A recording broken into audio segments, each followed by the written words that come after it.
Hello students, plus one history, second chapter name writing and city life। आज का अपना topic life in the city.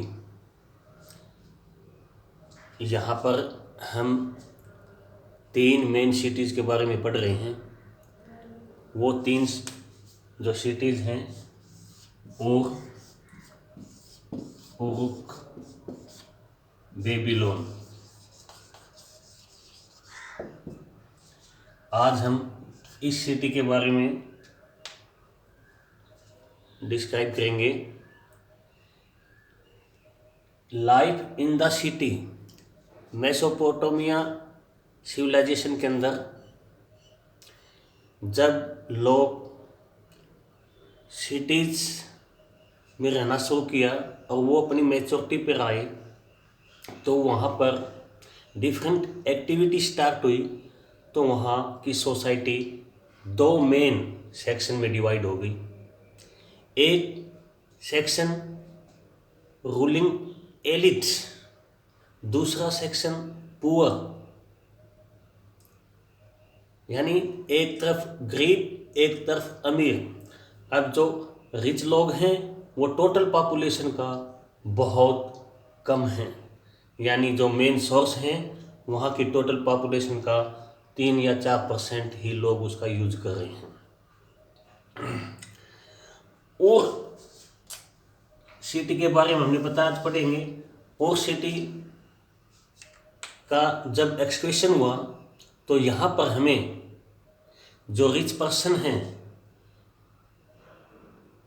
उनकी हमें कुछ एविडेंस मिले हैं कि ये लोग इतनी लग्जरी लाइफ जीते रहे हैं, क्योंकि वहाँ पर इनकी सिमेट्री होती थी। वहाँ पर इनके जो बेरियल्स होते थे, बेरियल्स में हमें जो रिच पर्सन हैं उनकी यानी कब्रों में जब वो लोग मर जाते थे तो उसको बेरिड करते थे, दफनाते थे। तो वो लोग उनके साथ अपनी लाइफ में यूज़ की हुई चीज़ों को बेरिड कर दिया करते थे। तो कौन सी चीज़ मिली है? ज्वेलरीज। ज्वेलरीज में main precious stone, precious metal, white shell, musical instruments, ये सारी चीज़ें जो है ना रिच पर्सन की जो बेरिल्स हैं उनके साथ कब्रों में मिली हैं। इसके साथ साथ हमें कुछ यहाँ पर लीगल टेक्स्ट भी मिले हैं जहाँ मेनली इनहेरिटेंस और मैरिज से रिलेट मैटर्स हैं। बताया जाता है कि मेसोपोटामिया की जो सिटी थे उनके अंदर जो लोगों की लाइफ थी, उनके अंदर जो उनकी जो मैरिज से रिलेटेड कुछ यहाँ पर प्रोसीजर उनके कैसे थे मैरिज के, ये बताया जाता है कि वहाँ पर न्यूक्लियर फैमिली को जो है ज़्यादा इम्पोर्टेंस दी जाती थी। न्यूक्लियर फैमिली में जहाँ फादर और मदर और उसके चिल्ड्रंस बच्चे रहते हैं, न्यूक्लियर फैमिली। जॉइंट फैमिली का यहाँ पर ज़्यादा लोग जो है ना, यहाँ ज़्यादा लोग जॉइंट फैमिली में नहीं रहते थे। यहाँ पर मैरिज से रिलेट भी कुछ एविडेंस मिले हैं कि यहाँ पर मैरिज कैसी होती थी। जब भी लड़की की शादी करनी होती थी तो डिक्लेरेशन होता था ब्राइड पेरेंट्स की तरफ से और ग्रूम पेरेंट्स की तरफ, दोनों की तरफ से जो ना सलाह एडवाइस की तो ली जाती थी, शादी कर दी जाती थी। मैरिज के बाद ब्राइड्स पेरेंट्स और ग्रूम पेरेंट्स दोनों टेंपल में जाकर के जो है ना वर्शिप करते थे। उसके साथ साथ शादी में जो भी गिफ्ट, जो भी सोर्स, जो भी वेल्थ लड़की को मिला है वो शादी के दौरान उसको दे दिया जाता था। बट इनहेरिटेंट में जो हाउस हैं, जो एनिमल हैं, जो फील्ड हैं, वो हमेशा उस फादर के सन के ही शेड में जाता था। तो आज हम और सिटी के बारे में पढ़ रहे हैं। यहाँ पर 1930 में पहली बार किसी भी मेसोपोटामियन सिटी का बहुत अच्छे से माइन्यूटली टेक्निकली एक्सक्वेशन हुआ है। यहाँ पर केवल रिच पर्सन को ही इम्पोर्टेंस नहीं, यहाँ पर एक्सकेवेशन करते समय ये देखा गया है कि ऑर्डिनरी पीपल के हाउस, घर कैसे थे। तो 1930 में जब यहाँ पर एक्सकेवेशन हुआ तो यहाँ पर आर्कोलॉजिस्ट ने पाया कि यहाँ की जो स्ट्रीट थी, गलियाँ थी, वो बड़ी टेपर थी। टेपर मतलब भीड़ी, वाइंडिंग थी, टेढ़ी मेढ़ी थी। तो आर्कोलॉजिस्ट का ये मानना है कि शहर के अंदर जो व्हील कार्ट्स हैं वो, यानी गाड़ियाँ जो हैं वो अंदर नहीं जाती थी, इसलिए जो भी उनको वुड या कोई बल्कि मटेरियल ले जाना होता था तो वो डंकी की जो है ना बैक पर, पीठ पर ही ले जाते थे, क्योंकि गलियां जो हैं वो टेढ़ी मेढ़ी थी, वो टेपर थी, वाइंडिंग थी, इसलिए वहाँ पर किसी भी गाड़ी का जाना पॉसिबल नहीं था।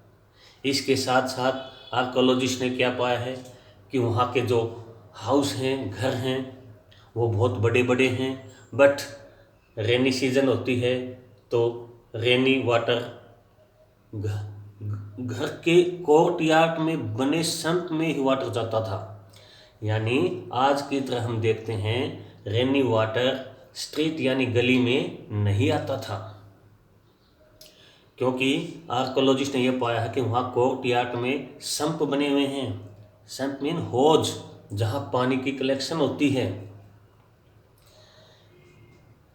तो हम एक चीज़ यहाँ सामने निकल के आती है हमारे सामने, क्या कि उसके कंटेम्प्रेरी इंडस सिविलाइजेशन का एक सिटी मोहनजोदारो को हम यदि कंपेयर करें तो वहाँ की टाउन प्लानिंग मेसोपोटामिया की और ड्रेन सिस्टम भारत की सिविलाइजेशन से बहुत नीचे की थी।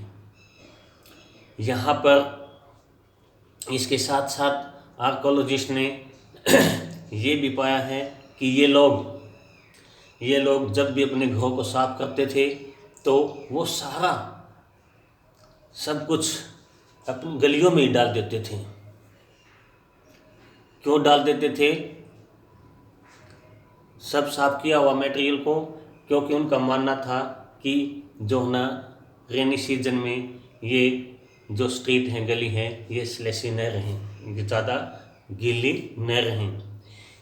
इसके साथ साथ आर्कोलॉजिस्ट ने और यहाँ पर एक्सकेवेशन हुआ तो क्या बताया है कि यहाँ के लोगों में बहुत सारे जो है ना सुपरस्टिशन भी थे, अंधविश्वासी लोग भी थे। अंधविश्वासी क्यों थे? सुपरस्टिशन के बारे में क्या बताते हैं? उनका ये कहना है कि जिस भी घर का उस सिटी के अंदर जिस घर का थ्रेशोल्ड यानी दहेली, जिसको हम चौखट बोलते हैं, वो स्ट्रीट के लेवल से ऊपर होनी चाहिए। ऐसा होता है तो उस घर में वेल्थ, धन आता है। एक दूसरे के सामने फ्रंट में जो वुड का जो डोर है वो नहीं खुलना चाहिए। यदि वो नहीं खुलता है तो वहाँ पर जो है ना वो घर, वो हाउस लकी माना जाता है।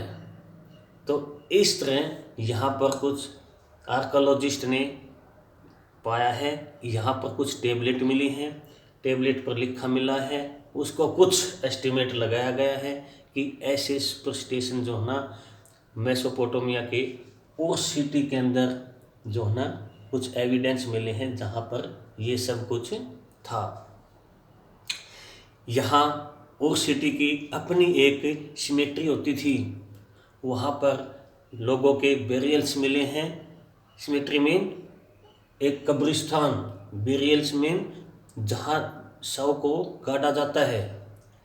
बट ऐसे एविडेंस भी मिले हैं कि कुछ लोग अपने घरों के अंदर जो कोर्ट यार्ड होते हैं, कोर्ट यार्ड में ही उसको दफना दिया करते थे। तो इस तरह हमने उर सिटी के बारे में पढ़ा है कि उर सिटी का एक्सकेवेशन कब हुआ था? 1930 में, 1930 में पहली बार किसी भी मेसोपोटामिया सिटी का बहुत बड़े लेवल पर, बहुत ही टेक्निकल माइन्यूटली तरीके से एक्सकेवेशन उर सिटी का हुआ है। उर सिटी 2000 BC में अपनी मैच्योरिटी पर था। वहाँ पर 2 सेक्शन बने। 2 सेक्शन कौन से? एक रूलिंग एलिट का और दूसरा कौन? पुअर का। यहाँ एलिट लोगों की लाइफ बहुत लग्जरी है। वो लोग डिफरेंट टाइप के ऑर्नामेंट्स, डिफरेंट टाइप के जो metal, precious metal, precious stone, white shell, different type के जो म्यूजिकल इंस्ट्रूमेंट यूज करते थे। हम क्यों कैसे कह सकते हैं? क्योंकि उनकी बेरियल्स में उनके जो जहाँ उनको दफनाया गया है वो चीज़ें वहाँ पर मिली हैं। इसके साथ साथ मैरिज से और इनहेरिटेंस से रिलेट कुछ वहाँ पर हमें लीगल टेक्स्ट मिले हैं, जिनसे ये पता चलता है कि वहाँ के लोगों की मैरिज का सिस्टम, प्रोसीजर कैसा था। इसके साथ साथ लड़की को फादर की तरफ से क्या शेयर मिलता है। जब उसकी शादी होती है डिफरेंट गिफ्ट आते हैं तो वो उसके शादी के दौरान, मैरिज के दौरान दे दिए जाते हैं। बट फादर का जो इनहेरिटेट होता है, उत्तराधिकारी होता है, वो सन को माना गया है। फादर की जितनी जो भी प्रॉपर्टी है, लाइक हाउस, एनिमल, फील्ड, यो सन को ही मिलता है।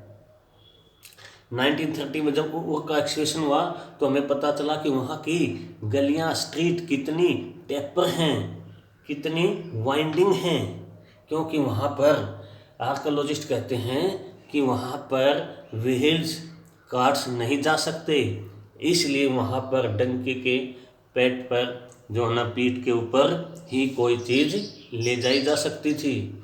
तो वहाँ की टाउन प्लानिंग, वहाँ का ड्रेन सिस्टम, उसके कंटेम्प्रेरी मोहनजोदारो जो इंडिया की सिविलाइजेशन का एक सिटी था, उसके कंपेयर में बहुत लो थी। इसके साथ साथ वहाँ पर डिफरेंट टाइप के जो सुपरस्टिशन बताए हैं। तो इस तरह मेसोपोटामिया के उर सिटी का एक्सकेवेशन होने के बाद उसकी हिस्ट्री को आर्कियोलॉजिस्ट ने इस तरह जाना है।